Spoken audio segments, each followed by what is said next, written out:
welcome to Slifer, Duelist Card of the Week, where hi, I'm Jared, I ramble on about cards. Sometimes I say things that make sense. We're gonna see if we do it again this week. This week's episode is on one I'm surprised I never hit upon. We're talking about good old Pot of Greed today, so let's get on let's get on right into it.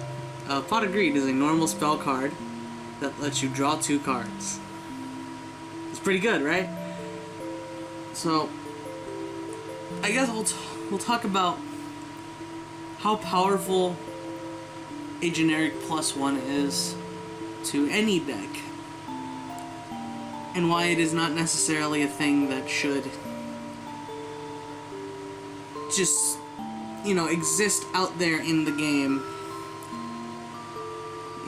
Something like the easiest thing to compare it to right now would be Extravagant, which honestly, for a lot of decks, is a free +1, but there's so many restrictions on it that you gotta think twice about playing it. On some occasions, you have to think twice. On other occasions, like if you're playing Ultra Guys like this guy, you're just like, ha, Extravagance, ha, draw 2 cards. Oh, what's that Imperial Order? Nice.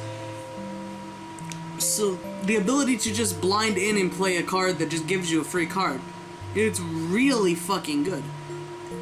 And the power that Pot of Greed had in the game left such a big impact that you can't draw cards without a little extra coming out, For the longest time, the best draw card after Pot of Greed was a Lord of Darkness, which is a break even because you draw 2 and then banish a dark monster. You're still losing 2 cards to get 2 cards. So it is break even, and that card was limited for a very long time. Card of Demise came out, which could be a potential +2. And people were crying and hounding about that card. They wanted that card fucking gone because of how good it was in some decks. And I can honestly see the same argument going for Extravagance here coming up pretty soon if, shit gets even more wild. Just the freeness of these free ability to draw into your deck to get the shit you need as quick as possible. It's such a powerful thing in Yu-Gi-Oh! That it makes sense why all these draw cards need these fucking restrictions. Think about it this way. You just got Danger FTK'd. If all of those Dangers had the drawing effect once per turn, you wouldn't have gotten Danger FTK'd. Now think about that. This is just a hit piece on Dangers, by the way. Fuck Dangers.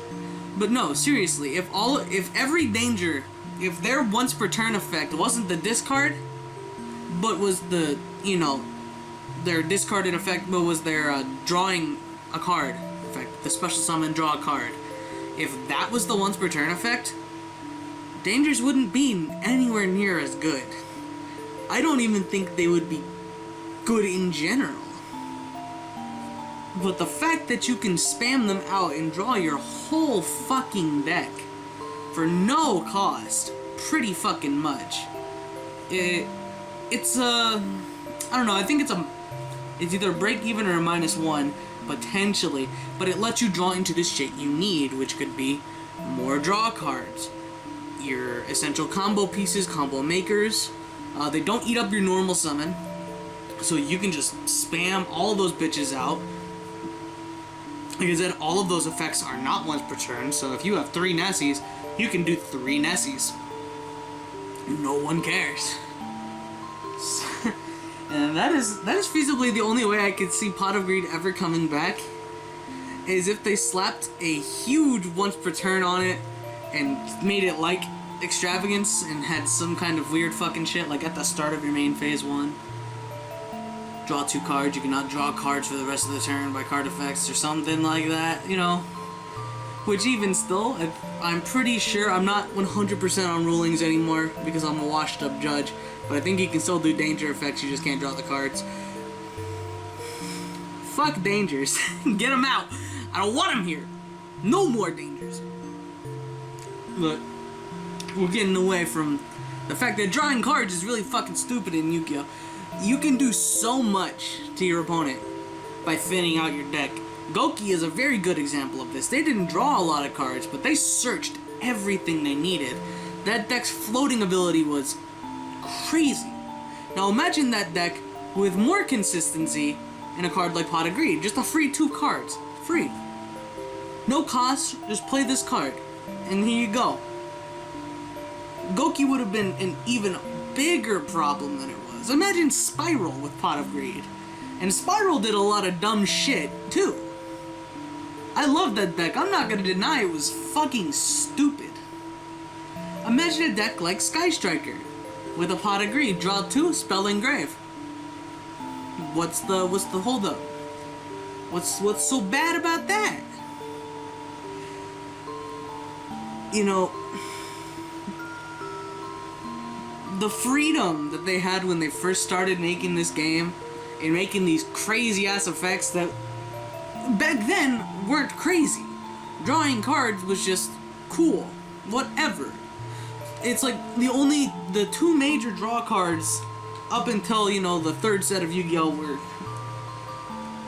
Pot of Greed and Upstart Goblino. And Upstart Goblin's at 1. Pot of Greed is banned. Both are probably never changing, unless for some ungodly reason they put Upstart back to 3. Which I would love and hate at the same time. But that freedom got taken for granted. And as the game evolved and as players were like, hey, these cards are pretty fucking good, guys, they realized that just free generic cards that just do good things are not healthy for the game. And you can cry and bitch and moan about how good a card would be if it didn't have such restrictions, how overpowered some cards are for certain archetypes.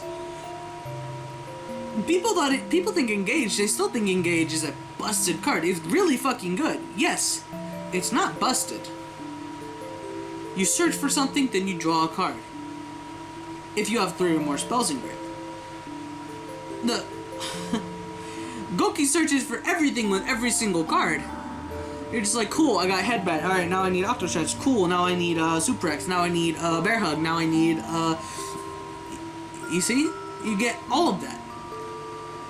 Sure, Engage, you search for your fucking Widow Anchors and you're just hoo-ha, the whole world works, and then you just go Kagri.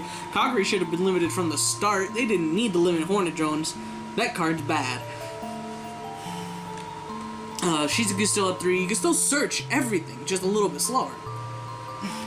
Search it, you know, if you do your end game plays right, end phase plays right, you search out, you activate, and then you can set those Widow Anchors because you're a fucking legend. It's really fucking cool. It's actually really cool to do that. I like Sky Striker. I hope the deck doesn't go away. I hope it stays there, you know, does its own little thing. But if a card like Pot of Greed comes out, for Sky Striker in particular, I hope I hope those players are ready for that deck to get destroyed. But I'll digress.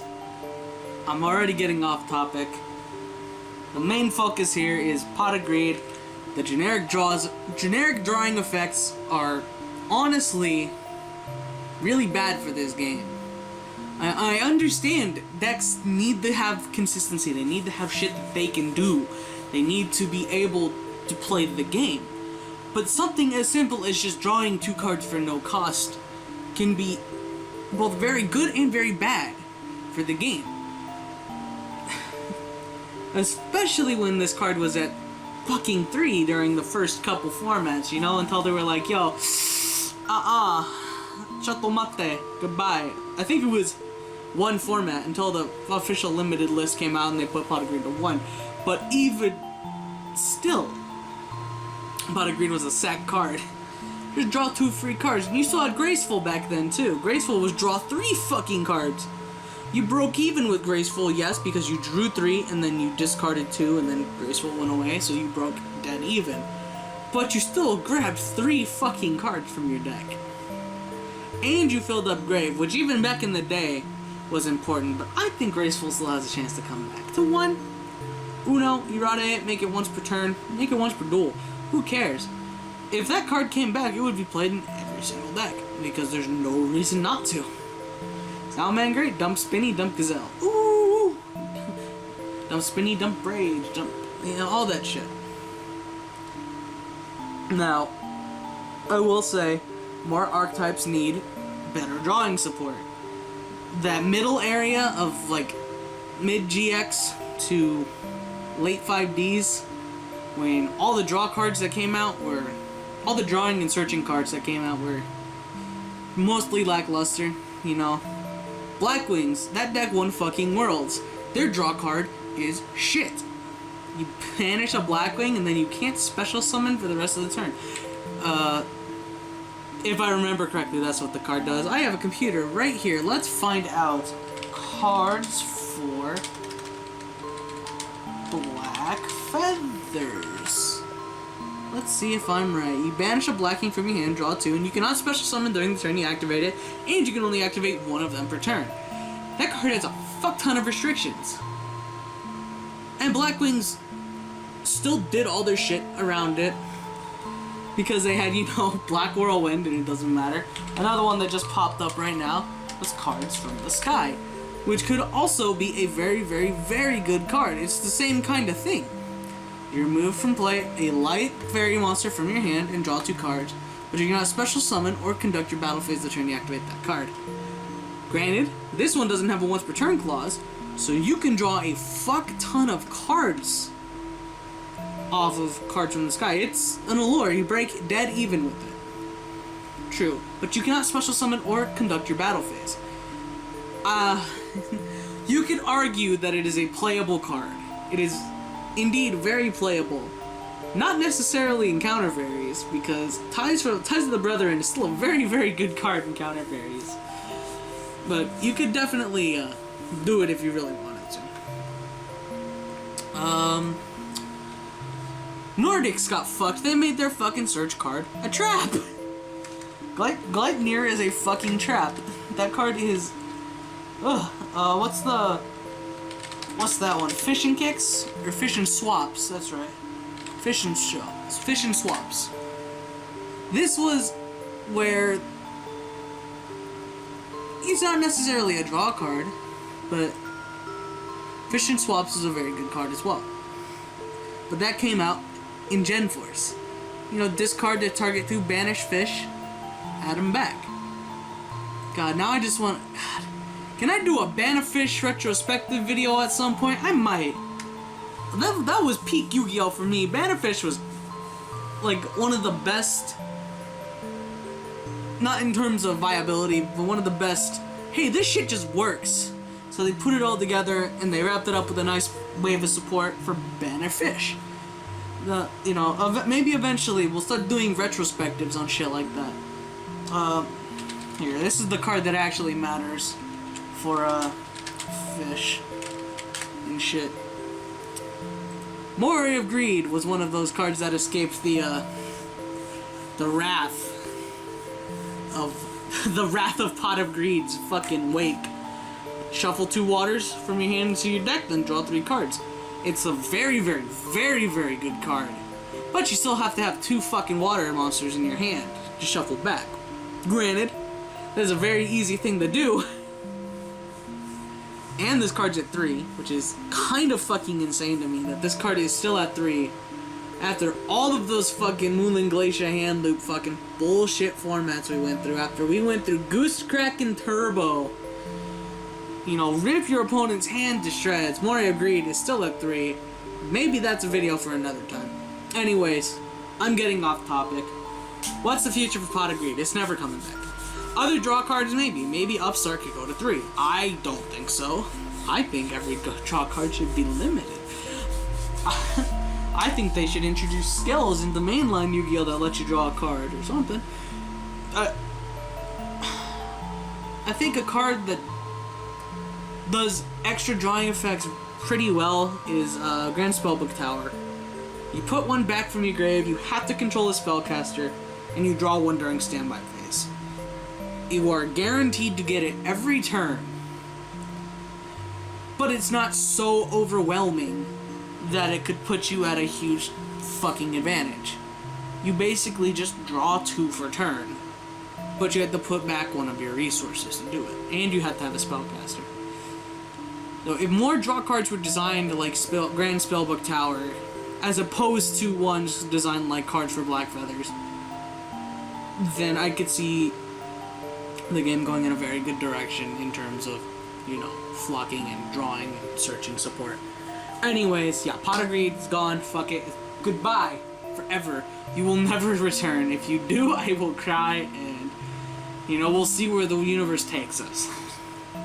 Anyways, I'm sorry that was a bit of a rambly one. It's been a week or so since the last one, so I needed to get a little bit out. You know, we're warming back up. Check us out on TCGPlayer as Sora Online. That's the name of our shop. We're open Thursdays and Fridays for the most part, because we work every other fucking day.